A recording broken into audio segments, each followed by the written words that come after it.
This isn't just soup. This is pork sinigang, a legendary tamarind-powered, sour-savory, soul-hugging bowl of comfort. One spoon of this and your taste buds are doing the tinikling. You start with pork fatty, tender, fall-apart pork. Neck bones, ribs, belly, whatever's got flavor. Then you build the broth like a symphony. Water, fire, onions, tomatoes, slow cooked into something rich and deep and honest. And then comes the heart of sinigang. Tamarind. That sharp, sour magic that wakes up your soul. Not just tangy, real tangy. The kind of sour that makes you squint, then smile, then go back for another bite. Balance it out with fish sauce.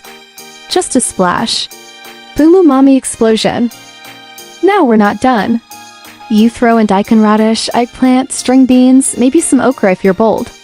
The veggies cook just long enough to stay snappy but soak in every bit of that porky sour heaven. Then the final move, kangkong. Water spinach. Toss it in last. Let it wilt in style. And that smell? That warm, sour steam rising from the pot? That's not just food, it's tradition. It's home. It's every rainy afternoon, every Sunday lunch, every memory served hot in a bowl.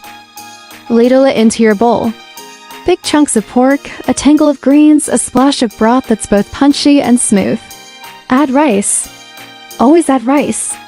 Spoon, sip, sigh. Then do it again. That pork? Tender like it's been thinking about you all day. That broth? Tart, savory, emotional. Every bite is a reminder. Simple food done right hits deeper than anything fancy ever could. If this made your mouth water or your heart feel seen, drop a sour power in the comments.